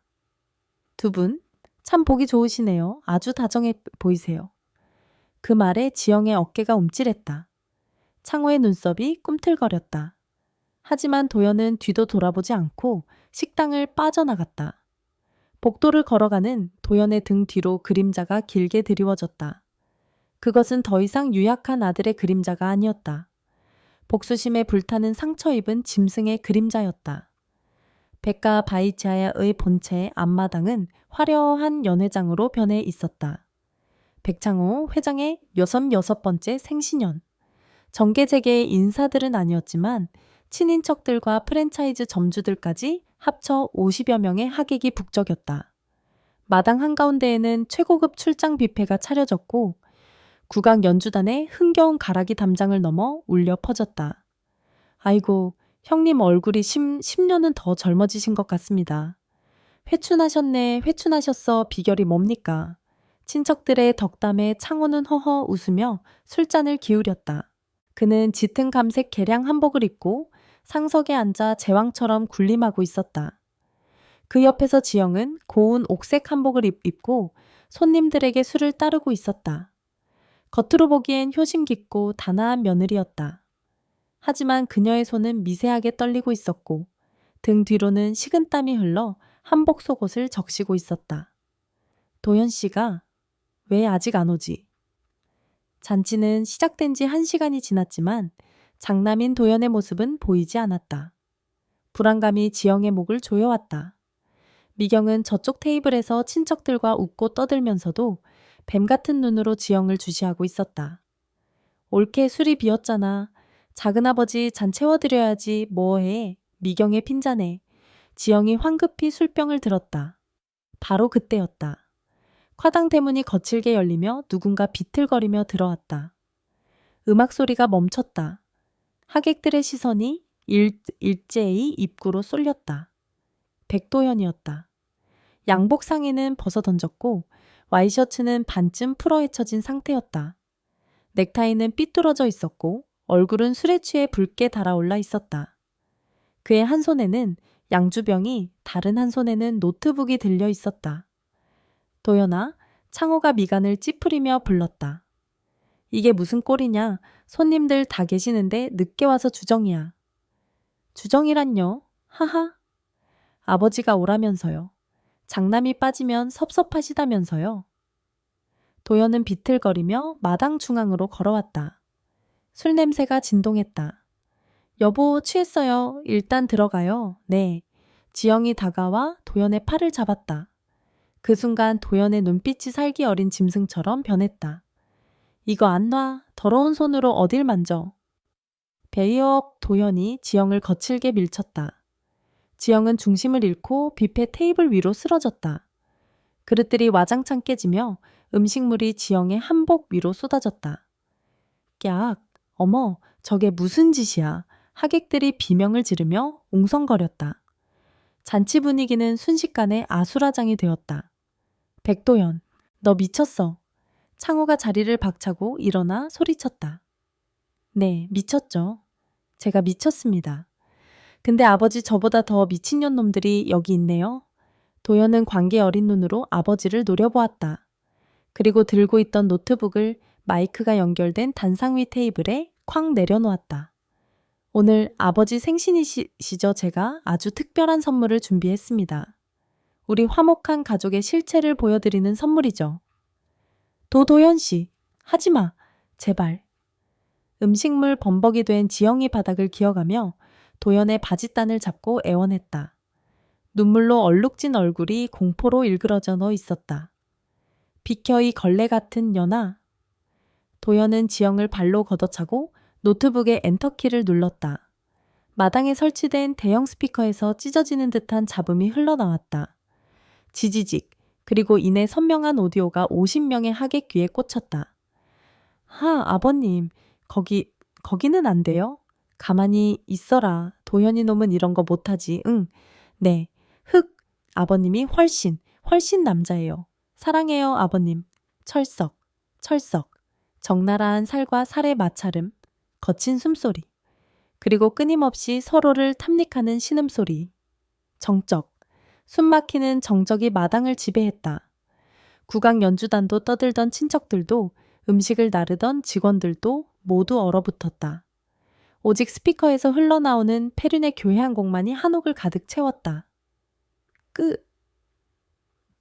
당장 꺼. 창호의 얼굴이 흑빛으로 변했다. 그는 단상으로 뛰어 올라가 스피커 선을 잡아뜯었다. 뚝! 소리가 멈췄다. 하지만 이미 늦었다. 하하하, 들리세요? 다들 들리시냐고요? 도연이 미친 듯이 웃으며 하객들을 둘러봤다. 저기 서 있는 저 위대하신 백창호 회장님이 며느리랑 뒹구는 소리입니다. 제 아내랑 제 아버지랑 하하하, 이 미친놈이. 창호가 부들부들 떨며 손을 들어 올렸다. 하지만 도연은 물러서지 않았다. 그는 아버지를 향해 돌진했다. 왜요? 쪽팔리세요 하실 때는 좋았잖아요. 퍽 도연의 주먹이 창호의 얼굴에 장렬했다. 평생 아버지를 거역해 본 적 없던 유약한 아들의 생애 첫 반격이었다. 창호가 뒤로 휘청거렸다. 입가가 터져 피가 흘렀다. 도연아. 지영이 비명을 지르며 달려들었지만 이번엔 미경이 나섰다. 이 천하의 잡년이 미경이 지영의 머리채를 휘어잡았다. 짝짝짝 연이은 따귀 세례가 지영의 뺨에 꽂혔다. 내가 경고했지. 쥐 죽은 듯이 살라고 했지. 감히 우리 집안에 똥칠을 해? 아버지를 꼬셔. 형님, 잘못했어요. 아흑. 미경은 지영을 바닥에 내동댕이 치고 발로 짓밟았다. 지영은 깨진 접시 조각 위를 구르며 비명을 질렀다. 피와 음식물이 뒤섞여 엉망진창이 되었다. 그만에 다들 그만두지 못해 창호가 사자후를 토해냈다. 그는 도연을 밀쳐내고 미경에게 달려가 그녀를 거칠게 밀어버렸다. 미경이 나가 떨어졌다. 창호는 바닥에 쓰러져 피투성이가 된 지영을 자신의 몸으로 가려 안았다. 그리고 씩씩거리는 도연과 미경, 그리고 경악한 하객들을 향해 고개를 들었다. 그의 눈은 핏발이 서 있었고 입가에는 피가 흐르고 있었다. 하지만 그 모습은 비굴한 죄인이 아니라 상처 입은 맹수에 가까웠다. 욕하려면 나를 욕해라. 돌을 던져도 나한테 던져. 창호가 지영을 품에 꽉 안았다. 이 아이는 잘못 없다. 내가 원해서 한 일이다. 내가 사랑해서 내가 놔주지 않아서 벌어진 일이야. 쿵. 그 선언은 폭탄보다 더 큰 충격이었다. 단순한 욕정이 아니었다. 시아버지가 며느리를 사랑한다고 공개적으로 선언해 버린 것이다. 도연은 멍하니 그 광경을 바라보았다. 아버지가 자신의 아내를 안고 보호하는 모습. 마치 한 쌍의 비련의 연인처럼 보이는 그 역겨운 모습. 도연의 눈에서 눈물이 주르륵 흘러내렸다. 사랑이라고요? 도연은 허탈하게 웃다가 바닥에 침을 뱉었다. 더러워. 당신들 진짜 역겨워. 도연은 아버지를 손가락질하며 절규했다. 당신은 이제 내 아버지 아니야. 짐승 새끼지. 그리고 김지영 너. 내일 당장 법원에서 봐. 위자료 한 푼도 못 받을 줄 알아. 알몸으로 쫓겨날 준비나 해. 도연은 뒤도 돌아보지 않고 대문 밖으로 뛰쳐나갔다. 마당에는 싸늘한 침묵만이 남았다. 미경은 헝클어진 머리를 정리하며 바닥에 주저앉은 두 사람을 내려다보며 차갑게 웃었다. 축하드려요, 아버지. 생신 선물 한번 거하게 받으셨네요. 이제 백가는 끝장났어요. 하객들이 하나둘씩 수군거리며 자리를 피했다. 경멸 어린 시선들이 창호와 지영의 몸에 화살처럼 박혔다. 잔치 음식은 쓰레기가 되었고 명예는 바닥에 떨어졌다. 지영은 창호의 품 안에서 오들오들 떨었다. 세상이 무너졌다. 하지만 아이러니하게도 무너진 세상 속에서 그녀를 감싸주고 있는 유일한 온기는 바로 이 파멸의 원흉인 시아버지가 품이었다. 쿵 육중한 대문이 닫히는 소리가 밤하늘에 울려 퍼져졌다. 마치 사형 선고를 알리는 판사봉 소리 같았다. 지영은 차가운 아스팔트 바닥에 주저앉아 있었다. 그녀의 옆에는 여행용 가방 하나와 옷까지 몇 벌이 쓰레기처럼 널브러져 있었다. 미경이 도우미들을 시켜 닥치는 대로 집어던진 짐들이었다. 다시는 이 근처에 얼씬도 하지 마. 그땐 죽어 침입으로 경찰 부를 테니까. 인터폰 너머로 미경의 싸늘한 목소리가 들려왔다. 밤 11시. 가을비가 추적추적 내리기 시작했다. 한복은 찢어지고 음식물로 얼룩져 악취를 풍겼다. 지나가는 행인들이 힐끔거렸지만 지영은 부끄러움을 느낄 기력조차 없었다. 아버님. 지영은 굳게 닫힌 대문을 올려다보았다. 불과 몇 시간 전까지 그녀가 살았던 그리고 금지된 사랑을 나누었던 그 화려한 백가의 저택. 이제 그곳은 그녀가 절대 돌아갈 수 없는 난공불락의 요새가 되어버렸다. 그녀는 비틀거리며 일어났다. 갈 곳은 없었다. 하지만 이곳에 계속 있을 수도 없었다. 지영은 짐 가방을 끌며 어둠 속으로 절뚝거리는 걸음을 옮겼다. 그녀가 남긴 젖은 발자국 위로 빗물이 고였다. 그 시각 집 안, 잔치는 끝났다. 하객들은 도망치듯 떠났고 마당에는 짓밟힌 음식과 깨진 그릇들만이 흉물스럽게 남아있었다. 거실 소파에는 백창호가 넋이 나간 사람처럼 앉아 있었다. 그의 뺨에는 멍이 들어 있었고 입가에 피는 말라붙어 있었다. 아버지, 이제 속이 시원하세요. 미경이 팔짱을 낀 채 아버지 앞에 섰다.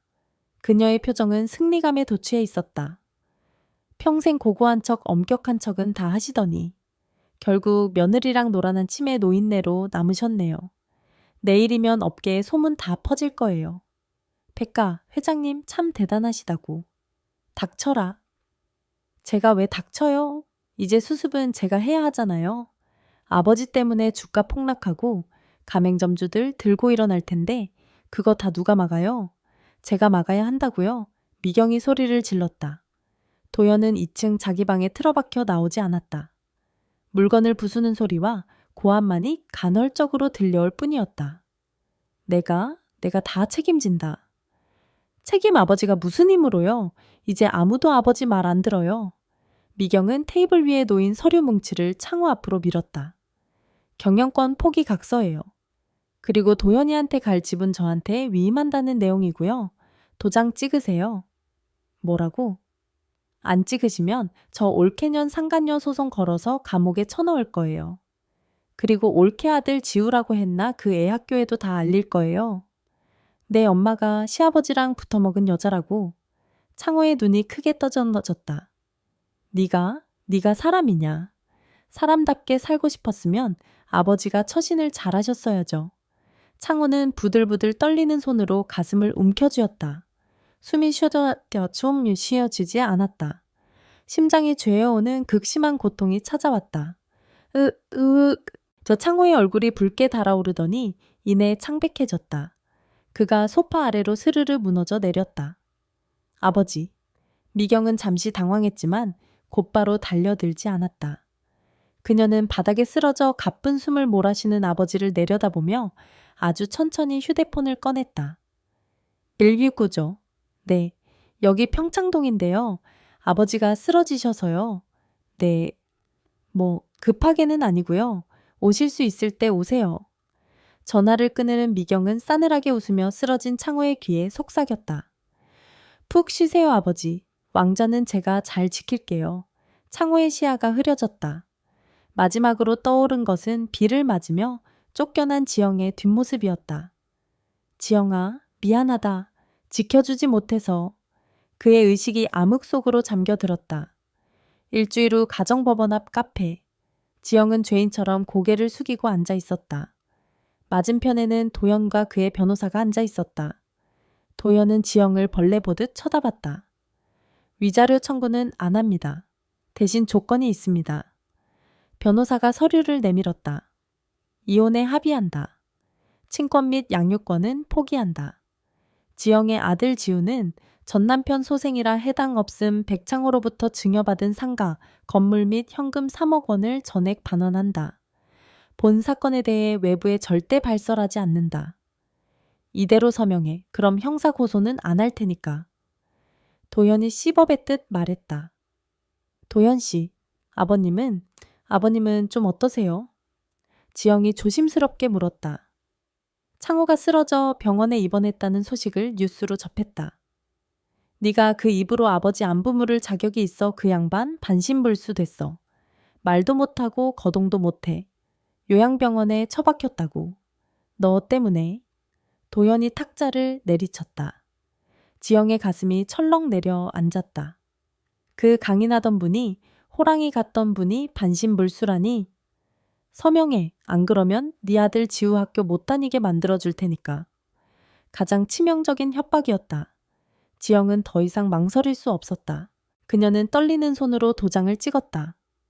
창호가 보험이라며 주었던 재산 그녀의 유일한 동아줄을 스스로 끊어내는 순간이었다. 다신 내 눈에 띄지 마. 띄면 죽여버릴 거니까. 도연은 서류를 챙겨 횡하니 나가버렸다. 지영은 텅 빈 카페에 홀로 남았다. 가진 것은 아무것도 없었다. 빈털터리, 이혼녀, 페르나라는 낙인. 하지만 카페를 나서 거리로 나왔을 때 지영은 묘한 기분을 느꼈다. 차가운 가을바람이 얼굴을 스쳤다. 감옥 갔던 백가의 한옥도 숨 막히던 남편의 무시도 독사 같은 신우이의 감시도 이제는 없었다. 끝났다. 지영은 하늘을 올려다보았다. 눈물이 뺨을 타고 흘렀지만 가슴 한구석에 꽉 막혀있던 돌덩이가 빠져나간 것 같은 해방감이 느껴졌다. 비참했지만 동시에 자유였다. 3개월 후 서울 변두리의 낡은 고시원. 1년 5.5평 남짓한 좁은 방. 창문도 없는 이곳이 지영의 새로운 보금자리였다. 그녀는 근처 식당에서 설거지와 서빙 아르바이트를 하며 생계를 이어가고 있었다. 하루 12시간을 서서 일하고 돌아오면 발이 퉁퉁 부었다. 후! 지영은 편의점 도시락으로 끼니를 때우며 벽에 걸린 작은 달력을 보았다. 아들 지우에게는 엄마가 지방에 일하러 왔다고 거짓말을 했다. 돈을 모아야 했다. 다시 아들과 살기 위해서. 그녀의 손은 거칠어졌고 피부는 푸석해졌다. 명품 가방과 보석은 구경조차 할 수 없는 삶이었다. 하지만 밤이 되면 그녀는 좁은 침대에 누워 눈을 감고 그날의 기억을 떠올렸다. 폭풍우 치던 산장, 자신을 여자로 바라봐주던 뜨거운 눈빛, 단단한 품과 거친 숨소리. 보고 싶어요. 죄책감은 여전했다. 하지만 그리움은 죄책감보다 질겼다. 그녀는 자신이 타락했다는 것을 인정했다. 하지만 그 타락의 시간만이 지난 10년의 세월 중 유일하게 자신이 살아있다고 느꼈던 순간이었음을 부인할 수 없었다. 지영은 베개 밑에 숨겨둔 낡은 사진 한 장을 꺼냈다. 몰래 찍어두었던 정원에서 웃고 있는 창호의 옆모습이었다. 그녀는 사진 속 창호의 얼굴을 쓰다듬으며 잠이 들었다. 밖에는 겨울을 알리는 첫눈이 내리고 있었다. 모든 것을 하얗게 덮어버리는 눈이. 1년 후 서울 평창동 백가 바이자의 저택. 겉모습은 여전히 으리으리하고 웅장했지만 그 안은 냉기로 가득 차 있었다. 야, 매출이 이게 뭐야? 지난달보다 실현도나 떨어졌잖아. 쟤 점장들 관리 안 해. 거실에서 미경의 고함이 쩌렁쩌렁 울렸다. 그녀는 회장 자리에 올랐지만 하루하루가 지옥이었다. 아버지의 빈자리는 컸다. 가맹점주들은 콧대 높은 미경을 따르지 않았고 경쟁 업체들의 공격의 주가는 곤두박질 치고 있었다. 미경의 얼굴은 도끼로 가득 차 있었고 스트레스로 인한 탈모 때문에 부분 가발을 쓰고 있었다. 2층에서는 도연이 비틀거리며 내려왔다. 누나, 돈 좀 줘. 술 떨어졌어. 이 화상아, 네가 사람이니 재혼한 지 3개월 만에 와이프 도망가게 만들고 위자료 물어주느라 내 돈까지 끌어다 썼잖아. 도연은 멍한 눈으로 허공을 응시했다. 새로 맞이했던 아내는 젊고 예뻤지만 도연의 무능력함과 신경질적인 성격을 견디지 못하고 도망쳤다. 지영이는 안 그랬는데. 그 미친년 이름을 입에 올려. 지영이는 적어도 나한테 따뜻한 밥은 해줬어. 내 얘기 들어줬다고. 도연은 바닥에 주저앉아 엉엉 울었다. 승리자라고 믿었던 남매는 거대한 한옥이라는 감옥에 갇혀 서로를 갉아먹고 있었다. 사랑도 존경도 행복도 없는 황금 감옥이었다. 강원도 속초의 한 한적한 바닷가 마을. 지영은 작은 요양원에서 요양보호사로 일하고 있었다. 고된 노동이었지만 그녀의 얼굴은 1년 전보다 훨씬 평온해 보였다. 화장기 없는 얼굴에 수수한 옷차림이었지만 눈빛만은 생기가 돌았다.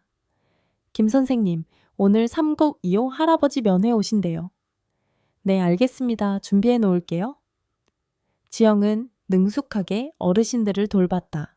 이곳에서 그녀는 회장님 며느리도 상간녀도 아니었다. 그저 성실하고 친절한 김 선생님일 뿐이었다. 오후 3시. 일을 마치고 퇴근하려는데 낯익은 중년 남성이 요양원 입구에 서 있었다. 과거 창호의 수행기사였던 박 기사였다. 박 기사님, 오랜만입니다. 작은 사모님. 아니, 지영씨. 박 기사는 정중하게 인사하며 쪽지 한 장을 건넸다. 회장님, 아니 어르신께서 이곳에 계십니다. 한번 뵙고 싶어 하시지는 않겠지만 그래도 지영씨가 아셔야 할 것 같아서요. 지영의 손이 떨렸다. 지난 1년 동안 단 하루도 잊지 못했던 사람. 죽었는지 살았는지조차 알 수 없어 매일 밤 기도했던 사람. 어디 계세요? 박 기사는 말없이 차문을 열어주었다. 차는 구불구불한 산길을 지나 인적 드문 상이슬개 작은 황토집 앞에 멈췄다. 화려했던 평창동 저택과는 비교도 안 될 만큼 초라하고 작은 집이었다. 혼자 계십니다. 저는 여기서 기다리겠습니다. 지영은 떨리는 가슴을 안고 마당으로 들어섰다. 작은 텃밭에는 상추와 고추가 심겨 있었고 마루에는 낡은 라디오가 놓여 있었다. 이야기는 여기까지입니다. 들어주셔서 정말 감사드립니다. 좋아요와 공유, 그리고 구독까지 눌러주시면 제가 더 많은 영상을 만드는 데 큰 힘이 됩니다. 진심으로 감사드립니다.